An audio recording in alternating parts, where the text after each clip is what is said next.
Il me semble que j'ai mieux compris ce livre. J'ai écrit ce petit bouquin sur Job qui vaut ce qu'il vaut. J'ai mis 10 ans à le faire. Et l'éditeur, vous savez, les éditeurs, ils sont là. Alors ça vient, et bon, ça ne venait pas. Jusqu'au jour où je me suis dit, ça y est, je crois que j'ai enfin compris quelque chose.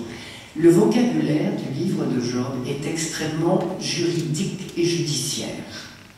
Ça m'a donné l'idée qu'au fond, on pouvait se représenter cette partie centrale, hein, je ne serais que dans le parti en vert. On pouvait se représenter cette partie en fait comme un procès. Un procès. Et une victime.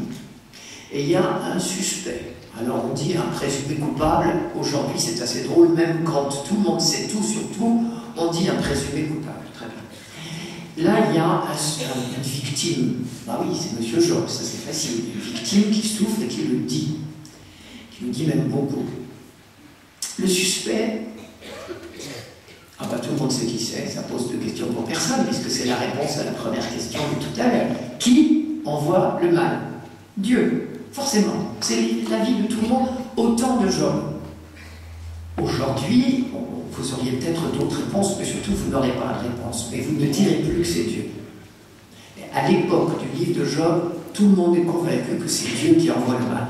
Alors pourquoi cette réponse d'ailleurs aussi violente et forte là-dessus? Je crois, vous savez, tout ce que je dis, mettez des guillemets, je crois que c'est parce que pendant toute la durée de l'Ancien Testament, les prophètes s'époumonnent pour nous sortir de l'idolâtrie.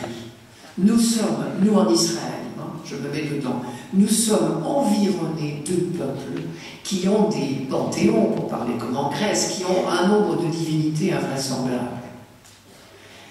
Les prophètes ont pour première vocation de faire quitter à ce peuple son idolâtrie, de l'arracher à son idolâtrie, et d'enseigner que Dieu est unique. Non pas encore unique pour toute l'humanité, ça c'est pour plus tard, mais nous, en Israël, que nous ne rendions de culte qu'à un Dieu unique. Alors justement, pendant l'exil à Babylone, dites-vous bien, je fais une digression, mais je pense que c'est important pour comprendre les choses.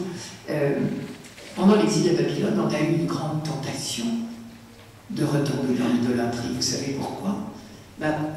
La grande théorie dans tout l'univers qui nous environne, c'est que les dieux règnent sur des territoires.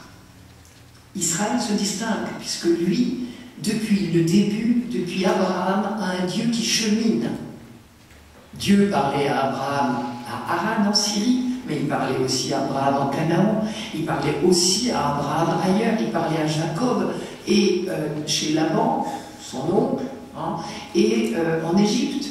Vous voyez, il parle ça, voilà un Dieu déjà différent. Il parle à Moïse dans le Sinaï, il lui parlera au mont Nebo. Il parle à Josué dans le Sinaï et à tout son peuple dans le Sinaï, il parlera plus tard quand nous serons en terre promise. Tiens, voilà un Dieu qui chemine avec nous. Donc un Dieu attaché à un peuple. C'est la seule fois qu'on voit ça. Tous les autres peuples ont des dieux qui règnent sur des territoires. Et du coup, quand nous serons en exil à Babylone, je vous signale que les grands vainqueurs, c'est pas nous, c'est Babylone. Nous, on est écrabouillés, tellement écrabouillés, qu'on va dire au prophète Ézéchiel, vous savez bien, qu'il prêche pendant cette période-là, on est comme des morts sur un champ de bataille, on est une armée, on est comme nous, le peuple. C'est pas les individus qui parlent, c'est nous, le peuple d'Israël, mais regarde, on est comme une armée qui a été vaincue, les corps sont restés sur le champ de bataille, et ça fait tellement longtemps que ça s'est passé que les ossements sont desséchés. Tu vois bien qu'on est mort de chez mort, rayé de la carte. Donc on est vraiment, nous, écrabouillés, et malheureusement on le sait. Rappelez-vous, par exemple, le psaume 137-136, qui sera un psaume du retour, mais qui rappelle la douleur.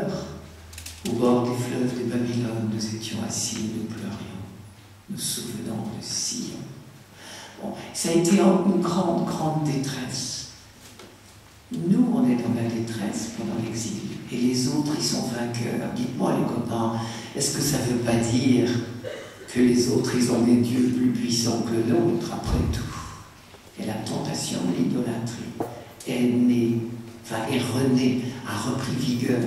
Ça ne vous étonnera pas si vous lisez la deuxième partie du livre d'Isaïe, celle qui a toute chance d'avoir été prêchée pendant l'exil à Babylone, jamais je ne trouve ailleurs autant de phrases contre l'idolâtrie. Des phrases narquoises contre tous ces crétins qui font des statues, qui se mettent à genoux devant.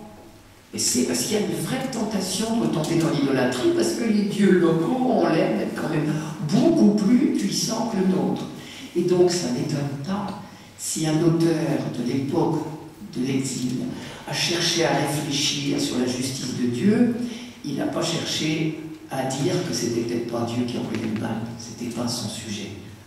Parce que quand vous prêchez pour retirer, pour extirper l'idolâtrie, vous ne pouvez pas dire d'une part il n'y a qu'un Dieu, oui mais il y a des choses qui ne viennent pas de lui, non, vous êtes bien obligé de dire que tout vient de lui. Et ça a été une étape, ça encore, de ma trajectoire. Après, on va penser autrement, on va essayer de trouver des solutions pour dire que, puisqu'il a fait une création qui n'est que bonne, ben, le mal vient peut-être d'ailleurs, mais on n'a jamais su trop bien dire.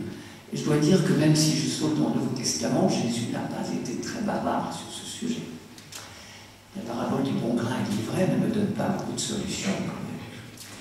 Voilà, bon, c'est pas mon sujet prioritaire. Hein.